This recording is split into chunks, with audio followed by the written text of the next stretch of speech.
না, গণহত্যাকারী ছিল না। সেই ছেলেটা বুয়ে এসে এমন ছাত্রলীগ হইল, এমন দিল্লির দাসদের বানানো হইল, ওর সহপাঠীর শুধু পিঠেই মারে না, সে যখন আল্লাহ বইলে চিৎকার করে তখন তার মুখের মধ্যে ময়লা কাপড় গুঁজে দেয়। ইয়া আল্লাহ, আপনার যখন আল্লাহ মৃত্যুর পথে, তখন সে চিৎকার করে আল্লাহ আল্লাহ করতেছিল। আল্লাহ বারান্দার ময়লা কাপড় এই যে আপনার মুখের মধ্যে ঢুকে দেওয়া হয়েছে।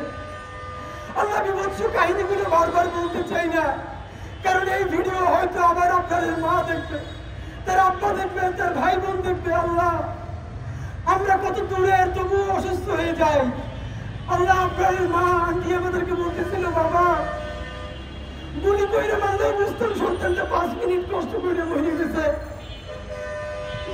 আমার ছেলেটারে এতবার বাবা বাবা বলে চিৎকার করছে, আমার ডাইকে যদি মনটা জোরে নিয়ে যান জীবনে আসতে পারবে না, আমি নিয়ে আসতাম বাবা।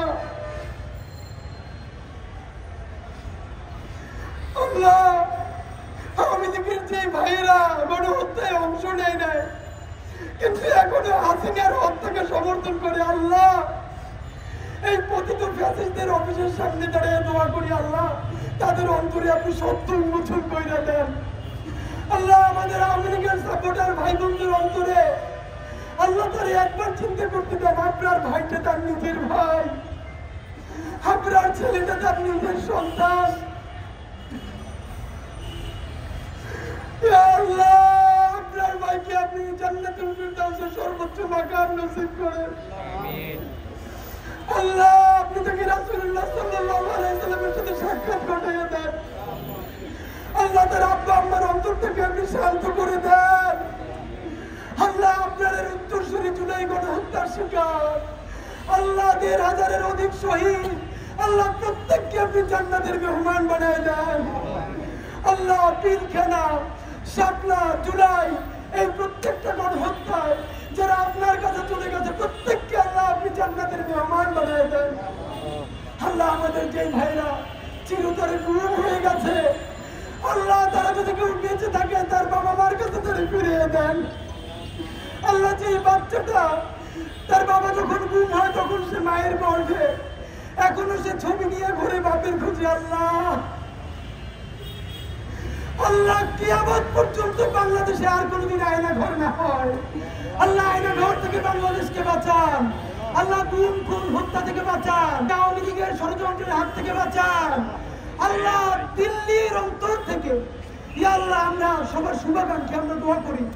আল্লাহ, দিল্লি যদি হেদায়েত প্রাপ্ত হয়, তারা যদি আমাদের ভালো প্রতিবেশী হয়, আমরাও তাদের ভালো প্রতিবেশী হইতে চাই। কিন্তু আল্লাহ, যতক্ষণ না পর্যন্ত তারা তাদের দখলদারিত্বের মনোভাব পরিত্যাগ করবে, আল্লাহ যতক্ষণ তারা আমাদের গণহত্যা করতে চাইবে, আল্লাহ তার দ্বিগুণ শক্তি নিয়ে তারা প্রতিরোধ করার শক্তি আমাদেরকে দাও। আল্লাহ, আমরা আর কত আপনার জন্য দিব? আল্লাহ, রক্তের সাগরে ভাসতে ভাসতে আমরা তো ক্লান্ত হয়ে যাচ্ছি। আল্লাহ, এই জুলাইয়ের শক্তিগুলো আজকে বিভাজিত হয়ে গেছে। আল্লাহ, আপনার কাছে একটাই দাবি, আল্লাহ বিএনপি হোক, জামাত হোক, এনসিপি হোক, পরিষদ হোক, শত শত ভাগ হোক, কিন্তু বাংলাদেশের জমিনে যখন ভারতীয় আধিপত্যবাদ দখলদাররা আগ্রাসন করবে, এই প্রত্যেকটা বাংলাদেশ প্রতিসন্ধিকে শক্তিকে তুমি এক করে দাও। আল্লাহ, আমাদেরকে ঐক্যবদ্ধ করে দাও। আল্লাহ, আমাদেরকে শক্তিশালী করে দাও। দিল্লির আধিপত্যবাদ থেকে আমাদেরকে বাঁচাও। আল্লাহ, আগ্রাসন থেকে বাঁচাও। আল্লাহ, তুমি কাশ্মীরকে বাঁচাও। আল্লাহ, তুমি আরাকানকে বাঁচাও। আল্লাহ, তুমি ফিলিস্তিনকে বাঁচাও। আল্লাহ, তুমি গাজাকে বাঁচাও। আল্লাহ, বাংলাদেশের যদি স্বাধীনতা না থাকে আমরা আর একটা গাজা হয়ে যাবো। আল্লাহ, আল্লাহ, গাজার পাশে ইসরায়েল, বাংলাদেশের পাশে ভারত।